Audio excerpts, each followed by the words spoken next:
Hello mga kabayan, nandito tayo ngayon sa aming farm. Ayan, kulungan ng mga manok namin yan.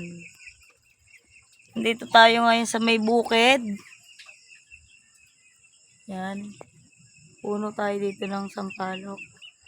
Dito ang ating mga kulungan. Yan, ganda sa baba, ganda sa dulo. Yan.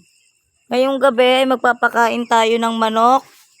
Dahil bago tayo matulog at maaga tayo gigising bukas para pakainin natin ulit sila. Kaya naman, tara, samahan nyo ako magpakain. Guys, time check natin ay 9:15 PM. Paglalagay ng pagkain na tubig. 20 pieces. Alay, teka muna ako lahat ng tubig. Tubig daw, laglagan mo na daw. Taka ulit, sa baba. Wala kasi minum. Init kasi.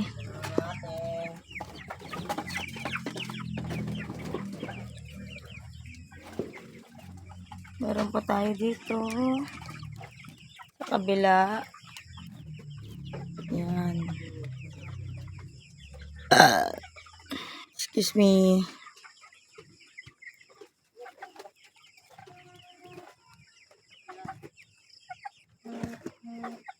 Yan.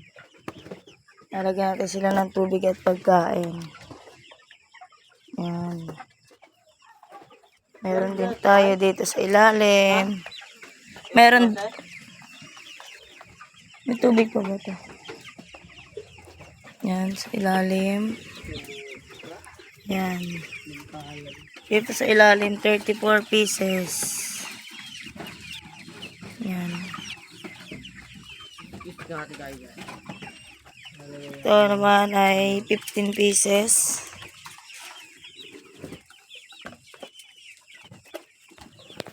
Dito naman natin ay 15 pieces din. Yan.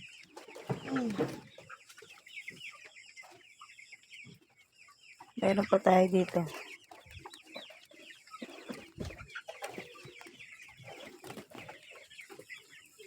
Ito.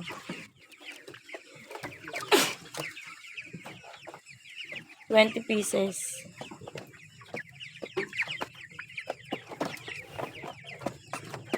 Open lang ngayon dahil mainit.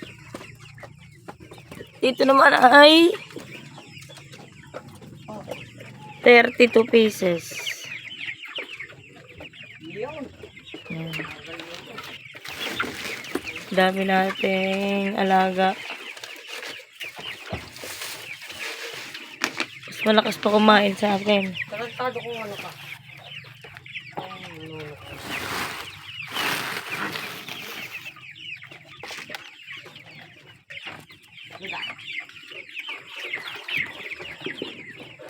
May electric pan din tayo dyan, oh.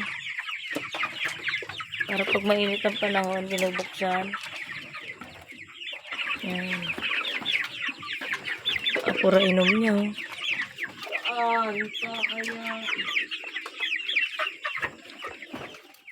Ang isang sakong pagkain natin hanggang 3 days lang. Yan, kabibili lang namin kanina. Hello. Grabe siya. Parang bukas na lang ng umaga to. Bibili lang namin ito ng tanghali. Ayan na lang tira.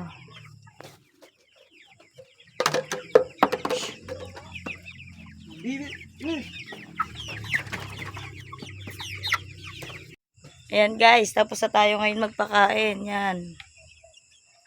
Yung gabihan. Bukas ang umaga, gigising ulit tayo ng maagang maaga upang pakainin natin ulit sila.